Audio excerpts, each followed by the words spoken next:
पहली बात कि अवैध निर्माण हुआ है और उस भवन को बंद करके रखा है। वहां जाने की अनुमति किसने दी है, किसके साथ वो गए, और ये सहज रूप से नहीं हो सकता है। हम समझ सकते हैं कि ओवैसी एक ऐसी पार्टी के नेता हैं जिस पार्टी के एकमात्र लक्ष्य है कि भारत में इस प्रकार के हालात पैदा कर दिए जाए, कम्युनिटी कॉन्फ्लिक्ट पैदा किए जाए, और हमेशा इस तरह के वो बयान करते हैं, इस प्रकार के काम करते हैं। और उनका नेता यहां आकर के उस मस्जिद में जाकर के अंदर वीडियोग्राफी करता है। और मेरा तो ये मानना है कि ये वहां के कुछ लोगों के सहयोग से ही संभव हो पाया है।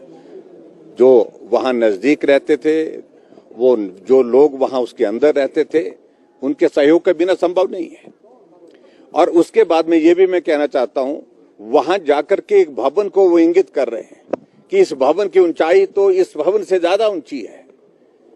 उनको ये मालूम नहीं है कि इस मस्जिद के निर्माण को अवैध बताया गया है, ये स्थापित भी हो गया है, लेकिन जिस भवन का वो जिक्र कर रहे हैं हो सकता है उसकी प्रॉपर परमिशन हुई है, और प्रॉपर परमिशन बनने के बाद भवन जो है वहां पर बन करके तैयार हुआ है, जबकि इसकी परमिशन नहीं है। बात सिर्फ ये है, वैध और अवैध की बात है।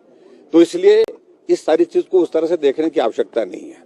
और जिस तरह से बयान दे करके उनने माहौल को खराब करने की कोशिश की है, उनके खिलाफ एफआईआर हुई है, जानकारी मिली है, लेकिन मेरा यह मानना है कि उसमें कार्रवाई होनी चाहिए। सिर्फ एफआईआर तक बात नहीं रहनी चाहिए, गिरफ्तारी होनी चाहिए उनके खिलाफ, उनके खिलाफ कार्रवाई होनी चाहिए, क्योंकि उनने बहुत शांति प्रिय प्रदेश में आकर के इस प्रकार के माहौल को खराब करने की कोशिश की है। तो कमेटी के मेंबर उनका ये कहना है कि वो भाजपा की बी टीम है, बी टीम के मेंबर है।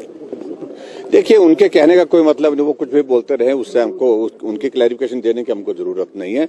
लेकिन जिस बात का हम जिक्र कर रहे हैं, हम यही कह रहे हैं, भवन अवैध होंगे, और जिस तरह का वो जिक्र कर रहे हैं कि हजारों हैं, बहुत सारे हैं, उनको इंडिविजुअल कैपेसिटी में देखा जा सकता है, लेकिन इस अवैध निर्माण के संदर्भ में अब पूरे हमारे शिमला, पूरे हिमाचल प्रदेश की भावनाएं जुड़ गई हैं, और ये उस तरह से नहीं देखा जा सकता। कोई इंडिविजुअल अगर अवैध निर्माण करता है, उस तरह से इसको नहीं देखा जा सकता है। इसलिए जो भी कार्रवाई सरकार को करनी है, उस सारी कार्रवाई को मुझे लगता है कि ज्यादा देर नहीं करना चाहिए और जल्दी करना चाहिए।